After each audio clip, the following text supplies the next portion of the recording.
శ్రీమద్భాగవతం శ్రీమద్భాగవత గ్రంథానికి నమస్కారం.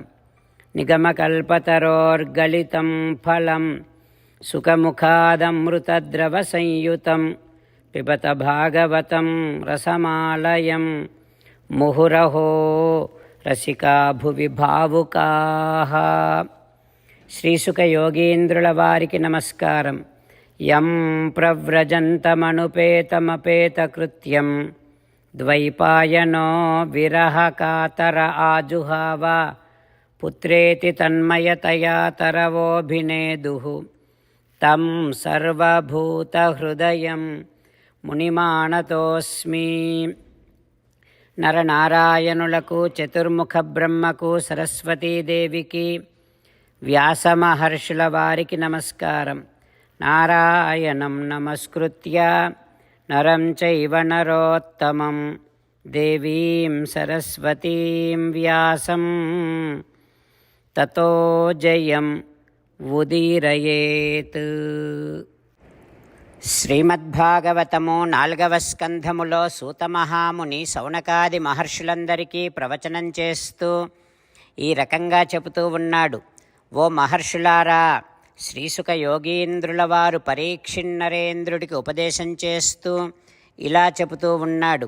ఓ పరీక్షిన్నరేంద్ర, మైత్రేయుడు విదురునికి శ్రీమద్భాగవతాన్ని ఉపదేశం చేస్తూ ఇలా చెబుతూ ఉన్నాడు. ఓ విదురా, పృథు మహారాజు తన ప్రజలతో ఈ రకంగా అంటూ ఉన్నాడు. ఓ ప్రజల్లారా, అనంతుడైనటువంటి శ్రీమన్నారాయణుడు దేవతల కోసమని చేయబడినటువంటి యజ్ఞముల ద్వారా తృప్తి చెందిన దానికంటే ఎక్కువగా సాధువులకు, భక్తులకు సమర్పించినటువంటి దాని ద్వారానే తృప్తి చెందుతాడు. ఎందుకంటే ఆ పురుషోత్తముడికి కూడా భక్తుల సాంగత్యం అంటే చాలా ఇష్టం.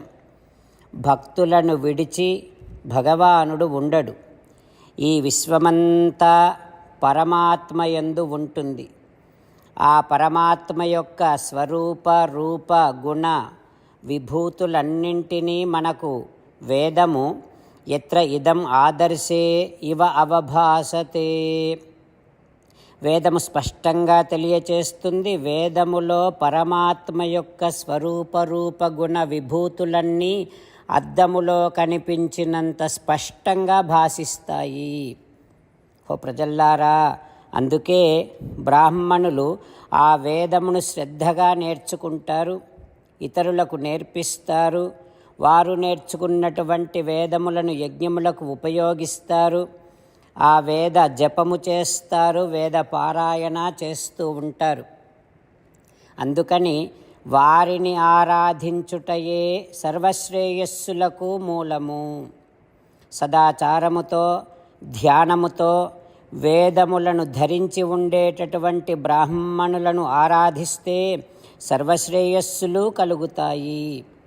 ఓ ప్రజల్లారా, అందుకనే తేషాం అహం పాద సరోజరేణుం ఆర్యాః వహేయ అధికిరీటం.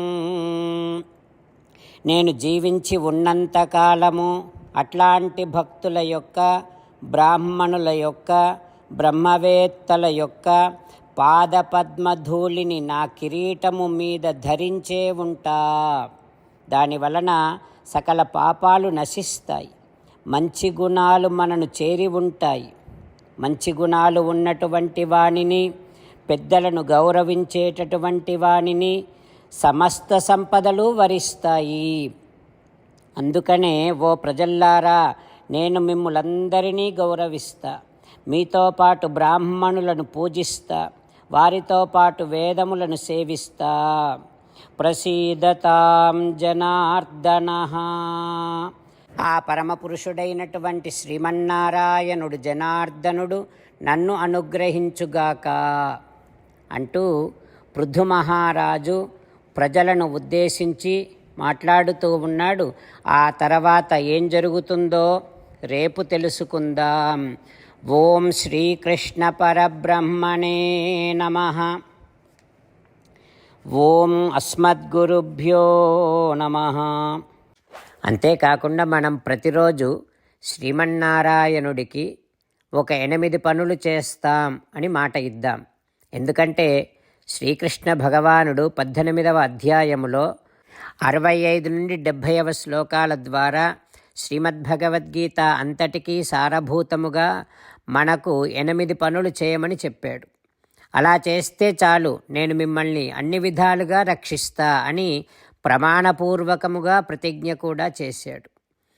అందుకని శ్రీమద్భగవద్గీతను అంతటినీ విన్న తర్వాత అర్జునుడు కూడా చివరకు కరిష్యే వచనం తవ, కృష్ణ నువ్వు చెప్పినట్టే చేస్తా అని అన్నాడు. కనుకనే భగవానుడు అర్జునుడికి అన్ని విధాల విజయాన్ని అందించాడు. మనం కూడా ప్రతిరోజు శ్రీమన్నారాయణుడికి ఆ రకంగానే మాట ఇద్దాం. 8 పనులు చేస్తాం అని మనము మాట ఇస్తే అది అష్టాక్షరీ మహామంత్ర జపము చేసినటువంటి ఫలితాన్ని మనకు ప్రతిరోజు ఇస్తుంది. ఇట్లా మాట ఇవ్వటం కంటే గొప్ప పూజ, యజ్ఞము, తపస్సు మరొక్కటి లేనే లేదు.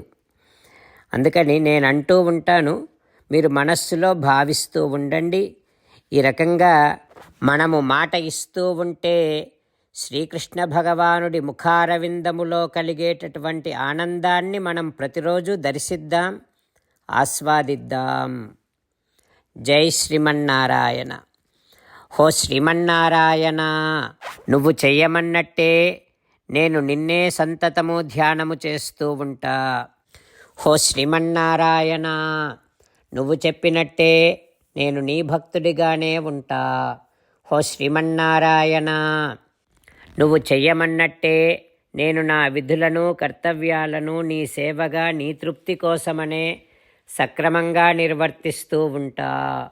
హో శ్రీమన్నారాయణ, నువ్వు చెప్పినట్టే నేను నీవాడిని అనే మహావిశ్వాసముతో నీకే నమస్కరిస్తూ ఉంటా. హో శ్రీమన్నారాయణ, మామేకం శరణం వ్రజ, నన్ను ఒక్కడిని మాత్రమే శరణు వేడుకో అని నువ్వే అన్నావు కనుక నేను నిన్ను ఒక్కడిని మాత్రమే శరణు వేడుకుంటా. హో శ్రీమన్నారాయణ, మా శుచః, ఇక దుఃఖించకు అని నువ్వే నాకు భరోసా ఇస్తున్నావు కనుక నేను ఇక దుఃఖించను. హో శ్రీమన్నారాయణ, నువ్వు చెప్పినట్టే నువ్వు నా కోసమని అనుగ్రహించినటువంటి శ్రీమద్భగవద్గీతను ప్రతిరోజు కనీసము 1 శ్లోకాన్నైనా జ్ఞాపకం చేసుకుంటూ శ్రీమద్భగవద్గీతను అనుసంధానము చేస్తూ ఉంటా.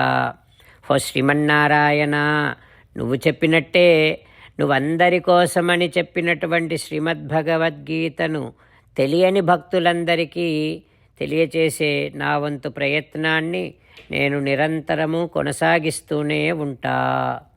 హో శ్రీమన్నారాయణ, నేను నువ్వు చెప్పినట్టే చేస్తా, నీకు నచ్చినట్టే ప్రవర్తిస్తా, నీకోసమే పని చేస్తూ ఉంటా. కరిష్యే వచనం తవ. జై శ్రీమన్నారాయణ.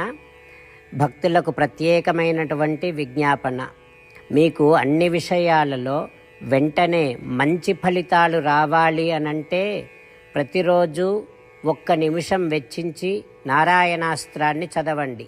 ఇక మీకు తిరిగే ఉండదు. నారాయణాస్త్రాన్ని పొందడానికి మీరేం చేయాలంటే నారాయణాస్త్రం అనే వెబ్సైట్కి వెళ్ళి మీ పేరు, మీ ఈమెయిల్ ఇస్తే మీ ఈమెయిల్కి నారాయణాస్త్రం PDF వస్తుంది. అందులో ఒక రామాయణ శ్లోకం, ఒక గీతా శ్లోకం, ఒక విష్ణునామం ఉంటాయి. ఆ 3 కలిపి నారాయణాస్త్రం అంటాం. ప్రతి ఒక్కరికి వేరువేరు శ్లోకాలను ఇస్తున్నాం. ఆ రకంగా ఎవరి శ్లోకాన్ని వారు ప్రతిరోజు తప్పనిసరిగా చదవటం వలన ప్రతిరోజు ప్రతి 24,000 భక్తులతో ఒకసారి సంపూర్ణ రామాయణ పారాయణ, 33 సార్లు శ్రీమద్భగవద్గీత పారాయణ, 24 సార్లు శ్రీ విష్ణు సహస్రనామ స్తోత్ర పారాయణ జరుగుతుంది. ప్రతి ఒక్కరికి అంతటి విశేష ఫలితము ప్రతిరోజు లభిస్తుంది. అందుకని మీరు, మీ కుటుంబ సభ్యులు అందరూ ఒక్కొక్కరు ఒక్కొక్క నారాయణాస్త్రాన్ని వెంటనే పొందండి. జై శ్రీమన్నారాయణ.